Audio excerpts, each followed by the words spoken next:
তেজপুৰ জৈনাব ট্ৰেভেলছৰ স্বত্বাধিকাৰ ৰফিকুল হুছেইনৰ বান সাহায্য বিতৰণ। ব্ৰহ্মপুত্ৰ আৰু ইয়াৰ উপনৈসমূহৰ জলপৃষ্ঠ বৃদ্ধি পোৱাৰ ফলত ৰাজ্যৰ বিভিন্ন প্ৰান্তত সৃষ্টি হোৱা ভয়াৱহ বান পৰিস্থিতিত আক্ৰান্ত হৈ পৰা দুৰ্গম অঞ্চলসমূহৰ বানবাসী ৰাইজৰ কাষত থিয় হৈ তেজপুৰ জৈনাব ট্ৰেভেলছৰ স্বত্বাধিকাৰ তথা জামুগুৰিহাটৰ ইটাখোলাৰ বিশিষ্ট সমাজকৰ্মী ৰফিকুল হুছেইনে এক মানৱীয় তথা সামাজিক দায়বদ্ধতামূলক সাহায্য কাৰ্যসূচী সম্পন্ন কৰিছে। বিকল্পহীন দুৰ্যোগৰ এই সময়ছোৱাত সমাজকৰ্মী যুৱকজনে বানাক্ৰান্ত অঞ্চলৰ দুৰ্ভগীয়া ৰাইজৰ কাষত উপস্থিত হয়। তেখেতৰ নিজৰ সাধ্য অনুসাৰে প্ৰচেষ্টাৰে বানপীড়িত জনসাধাৰণক কিছু সকাহ দিয়াৰ উদ্দেশ্যে খোৱাপানী বটল, মহকেদা ধূপ, চাউল, দাইল, আলু, চেনিটাৰী পেড, বিস্কুটৰ টোপোলা আদি বহুতো নিত্য প্ৰয়োজনীয় সাহায্য সামগ্ৰী বিতৰণ কৰে। লগতে বানাক্ৰান্ত ৰাইজৰ দুখ দুৰ্দশাৰ সমভাগী হৈ তেওঁলোকক এই দুৰ্যোগৰ সময়ত নৈতিক সাহস প্ৰদান কৰে। এই কাৰ্যসূচীত তেওঁ নিজৰ আৰ্থিকেৰে সহায়ৰ হাত আগবঢ়াইছে। বানাক্ৰান্তসকলৰ মাজত এই সকাহৰ সামগ্ৰী বিতৰণ আৰু সাহায্য শিবিৰ পৰিচালনাৰ এই গুৰুত্বপূৰ্ণ কাৰ্যসূচীত বিভিন্ন ঠাইৰ পৰা আগবাঢ়ি আহি সক্ৰিয় সহযোগিতা আগবঢ়োৱা প্ৰতিজন স্বাভিমানী ব্যক্তি, দল সংগঠন তথা শুভানুধ্যায়িক যুৱকজনে আন্তৰিক ধন্যবাদ আৰু কৃতজ্ঞতা জ্ঞাপন কৰে। সমাজৰ এই দুৰ্যোগৰ ক্ষণত সকলো শ্ৰেণীৰ লোকক একত্ৰিত হৈ বানাক্ৰান্তৰ সেৱাত বৰ্তি হ'বলৈ যুৱক ৰফিকুলে বিনম্ৰ আহ্বান জনাইছে। তেজপুৰৰ পৰা চন্দন শৰ্মাৰ ৰিপৰ্ট, AIN লাইভ। আমাৰ নাজিয়া সমষ্টিৰ দুৱাৰাগাঁও হৈ আপোনালোকে আমাক জেনাৰ ট্ৰেভেলাৰ্ছৰ হৈ আপোনালোকে আমাৰ বানপানী সাহায্য দিয়াৰ বাবে বহুত বহুত ধন্যবাদ দিছোঁ। আমাৰ দুৱাৰাগাঁৱৰ সকলো হৈ আপোনালোকক যথেষ্ট ধন্যবাদ জনাইছোঁ। ইয়াৰ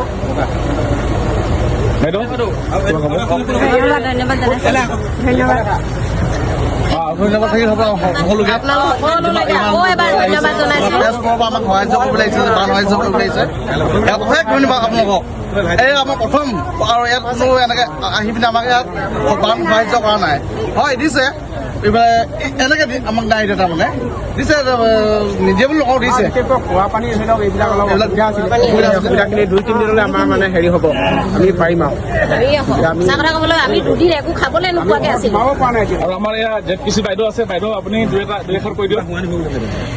কি কম ভাষা নাই, কাৰণ যিহেতু আমাৰ যি মহাপ্ৰলয় আৰু এইটো হৈছে এটা অবাস্তৱ মানে কল্পনাৰ মানে নভবা নিচিন্তাকে মই যিহেতু 19 তাৰিখ দেওবাৰে বিহুব পঞ্চায়তত প্ৰথম তাৰ পৰাই ষ্টাৰ্টিং হৈছিলে। মই নিজে জিলা পৰিষদ হিচাপে তাত উপস্থিত হৈছিলোঁগৈ আৰু উপস্থিত হৈ মই যিটো পৰিৱেশ দেখিছিলোঁ, সেই পৰিৱেশটোত মানে মই সঁচাকৈ আমি বৰ মৰ্মাহত হৈ গৈছিলোঁ। কাৰণ চকুৰ সন্মুখতে জীৱ জন্তু বুলিয়ে নহয়, মানুহ যেতিয়া উটি গৈছিল তেতিয়া মানে কি কৰোঁ ভাষা নাই। আৰু এইখিনিতে ক'ব লাগিব আমাৰ মিনিষ্টাৰ সুশান্ত বৰগোহাঁই ডাঙৰীয়া, তেওঁলৈ ডাইৰেক্ট এতিয়া ফোন লগাইছোঁ, দাদা যিহেতু মানুহ সকলো এতিয়া উটি শেষ হৈ যাব, আপুনি যি কৰে যিমান মানে ব্যৱস্থা লওক, নহ'লে হয়তো আমাৰ ইয়াত বিহুব অঞ্চলৰ কোনো মানুহ হয়তো জীয়াই নাথাকিব। তেতিয়া তেওঁ মানে লগালগ ভিডিঅ' কলিং তেওঁ মোক কৰিছে আৰু পৰিৱেশটো তেওঁ চাইছে যে মই গুৱাহাটীত আছোঁ। কিন্তু তেতিয়াই তেওঁ তৎক্ষণাৎভাৱে ৰেস্কিউ পাৰ্টি আৰু আমাৰ NDF পাৰ্টি যিহেতু তেওঁ পঠাইছে ডিব্ৰুগড় আৰু দুলীয়াজানৰ পৰা, আৰু আমি উৰেটো নিশা তাত মানে বিহুব পঞ্চায়ততে আমি আবদ্ধ হৈ পৰিছোঁ। তাত বিডিঅ'সকলো আছিলে বা আমাৰ নাজিয়া সমষ্টিৰ বহুত তেনেধৰণে যিসকল সমাজত লাগি থকা তেওঁলোকেও উপস্থিত আছিল। গতিকে সেই সময়খিনি আমি চকুৰে দেখা পাইছিলোঁ। গতিকে আমি আৰু এই মুহূৰ্তত ভাষা নাইকিয়া হৈছে। মই হয়তো মোৰ সেই শিহৰণকাৰী দৃশ্য মই যেতিয়া দেখা পাইছিলোঁ, আমাৰ চাৰিওফালৰ পৰা বুকু কঁপনি উঠি গৈছিল। কাৰণ যোগাযোগ কেনেকৈ কৰিম সেই মুহূৰ্তত, যিহেতু আমাৰ চাৰিওফালৰ পৰা যোগাযোগ বিচ্ছিন্ন হৈ পৰিছিলে। বিচ্ছিন্ন হৈ পৰাত এটা মৰ্মান্তিক মানে পৰিৱেশ সৃষ্টি হৈ গৈছিলে। আৰু যেতিয়া 5 বজাৰ পৰা NDF পাৰ্টিৰ লগত জড়িত আছিলোঁ, তেতিয়া কোনোবা বাঁহৰ পৰা কোনোবা গছৰ ওপৰত উঠি আছিলে। আৰু বিশেষভাৱে বিকলাংগ ব্যক্তি এজনকো দেখা পাইছোঁ, য'ত টিংপাতৰ ওপৰত তেওঁ আছিল। আৰু আমি বহুখিনি কিছুমান ফটো বা কিবা আবদ্ধ কৰি ৰাখিব পৰা নাই, কাৰণ যিহেতু তাত কোনো মোবাইলৰ মানে ছুইচ অফ হৈ গৈছে। আৰু ঠিক তেনেধৰণে যিমান পাৰে আৰু NDF পাৰ্টিটোক মানে তেওঁলোককো আমি ধন্যবাদ দিছোঁ, কাৰণ সমালোচনা এই সময়খিনিত মানুহে মানুহক সমালোচনাৰ প্ৰয়োজন নাই। আমি এতিয়া মানুহে মানুহৰ বাবে হ'ব লাগে। আৰু এই মহামাৰীৰ প্ৰলয়টোৱে এটাই বুজাই দিছে যে আমি যেতিয়া বৰষুণ এজাক দিছিলে তেতিয়া গৰু, ছাগলী, মানুহ সকলো এক হৈ পৰিছিলোঁ।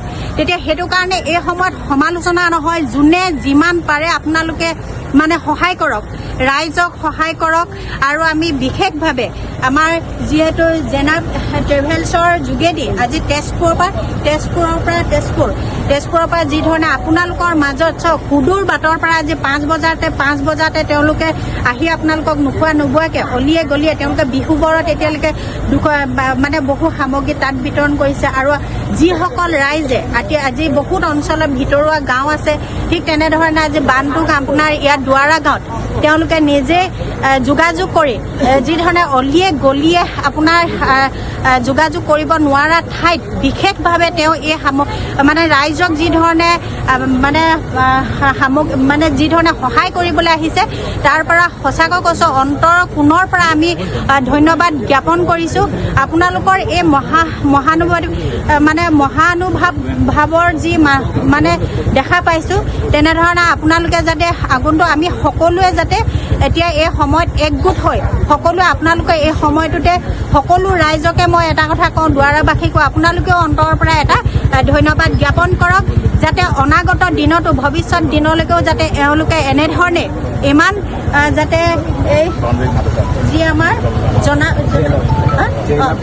জেনাব ট্ৰেভেলছৰ যোগেদি যাতে আপোনালোকে সুদূৰ ভৱিষ্যতে আপোনালোকে আৰু এনেধৰণে মানৱ দৰবী কাম কৰি যায়, তাৰ বাবে আমি অন্তৰকোণৰ পৰা আপোনালোকৰ এইটো NGO নিবা নিজৰ ব্যক্তিগত আপোনাৰ ইণ্ডিভিজুৱেল যোগেদি যিখিনি আপোনালোকে ৰাইজৰ এনেকৈ চুকে কোণে আপোনালোকে দিবলৈ সক্ষম হৈছে, আপোনালোকেও যাতে ঈশ্বৰৰ আপোনালোকক আল্লাহ যাতে সকলোৱে আপোনালোকক সুমতি আৰু শক্তি দিয়ক। আৰু এই মুহূৰ্তত এইখিনিয়ে ক'ব পাৰিম আৰু দেই।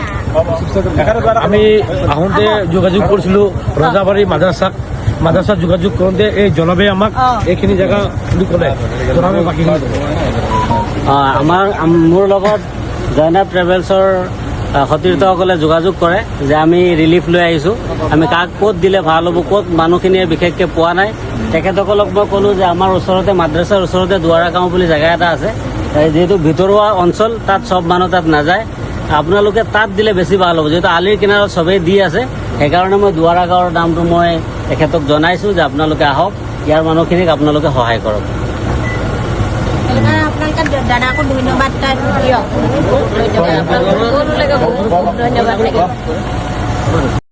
যিকোনো খবৰ বিজ্ঞাপনৰ বাবে যোগাযোগ কৰক 7896121996।